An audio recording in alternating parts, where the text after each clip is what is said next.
دوستوں، ڈرامہ سے جڑو اب اور بھی زیادہ انٹرسٹیڈ ہونے جا رہا ہے۔ آنے والے ایپیسوڈ میں اب دیکھنے جا رہے ہیں کہ فرح سلمیٰ سے کہتی ہے کہ میری بیٹی کے ساتھ جو کچھ بھی ہوا ہے وہ سارہ کی وجہ سے ہی ہو رہا ہے۔ اب میں سارہ کو اس گھر میں برداشت نہیں کر سکتی، میں اسے سکون سے اس گھر میں نہیں رہنے دوں گی۔ سلمیٰ بولتی ہے آپ کو کسی قسم کی کوئی غلط فہمی ہوئی ہے، کیونکہ آپ جانتی ہیں کہ منور اور منور کی امی تو اس رکشی کے لیے آئے تھے۔ ایک چھوٹی سی غلط فہمی کی وجہ سے مظہر نے سارہ کا نام لے لیا۔ پھر سلمیٰ بولتی ہے اس میں سارہ کی کیا غلطی ہے؟ اگر منور اور رکشی کے لیے مظہر نہیں مان رہا تو اس میں سارہ کا کوئی لینا دینا نہیں۔ یہ بات سن کر فرحت بولتی ہے تم نہیں جانتی، سارہ نے ہی منور کے گھر والوں کو سب کچھ بتایا، ورنہ اس کی فیملی تو یہ سمجھ رہے تھے کہ یہ گھر رکشی کے نام ہے، اور سارہ نے سب کو سچ بتا دیا کہ یہ گھر کبھی بھی رکشی کے نام نہیں ہوگا۔ یہ بات سن کر سلمیٰ بولتی ہے یہ بات تو سب جانتے ہیں، اس گھر کی وارث رکشی نہیں سارہ ہے۔ سارہ مظہر شاہ کی بیٹی ہے۔ اس بات پہ فرحت بولتی ہے یہ گھر کبھی بھی سارہ کے نام نہیں ہو سکتا۔ پھر سلمیٰ بولتی ہے کیوں نہیں ہو سکتا؟ مظہر کی بیٹی ہے سارہ اور وہ اس گھر کی اصل حقدار ہے۔ فرحت اب بہت ہی زیادہ پریشان ہے، وہ سوچ بھی نہیں سکتی کہ سلمیٰ بھی اس سے ایسے بات کرے گی۔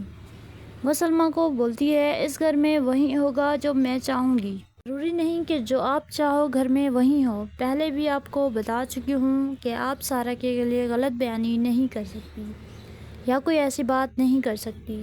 اگلے سین میں آپ کو یہ بھی دیکھنے کو ملے گا کہ اب بہت ہی زیادہ عادل بھی پریشان ہے۔ جب وہ منور کی فیملی رشتے کے لیے انکار کر دیتی ہے تو عادل ایک بار پھر ان کے گھر جاتا ہے اور کہتا ہے کہ آپ لوگ ایسا کیوں کر رہے ہو؟ وہ بولتے ہیں کہ اس بات کی بنیاد ہی جھوٹ سے ہوئی تھی۔ رکشی نے سب کو بولا کہ مظہر کی جائیداد اس کے نام ہوگی، یہ سب تو سارہ کا ہے۔ اب عادل کو اور بھی غصہ آتا ہے اور وہ منور کو بولتا ہے اب اگر آپ لوگ ہمارے گھر آئے تو اچھا نہیں ہوگا۔ وہ بولتا ہے اس گھر سے اگر یہاں کوئی آئے گا تو وہ رکشی نے ہوگی، سارہ نہیں۔ میں مزید اس بارے میں کوئی بات نہیں کرنا چاہتا، فیصلہ آپ کا ہے۔ منور اور اس کی فیملی اب بہت ہی زیادہ پریشان ہو جاتے ہیں اور بولتے ہیں یہ تم کیا بول رہے ہو؟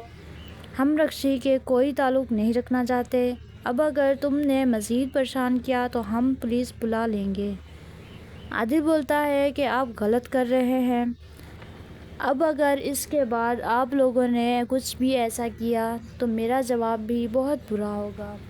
منور بولتا ہے یہ کیا بول رہے ہو عادل منور سے کہتا ہے تم چپ رہو ورنہ میں تمہارا منہ توڑ دوں گا۔ تمہارا یہ سن کر منور بہت ہی غصے میں آتا ہے اور عادل کو بولتا ہے تم جاؤ، ہمارے گھر سے دوبارہ یہاں مت آنا۔ یہ سب آنے والی ایپیسوڈ میں ہم دیکھنے جا رہے ہیں۔ تو دوستوں، ویڈیو اچھی لگے تو چینل کو لائک، سبسکرائب اور فالو ضرور کر دیجیے گا۔ اللہ حافظ۔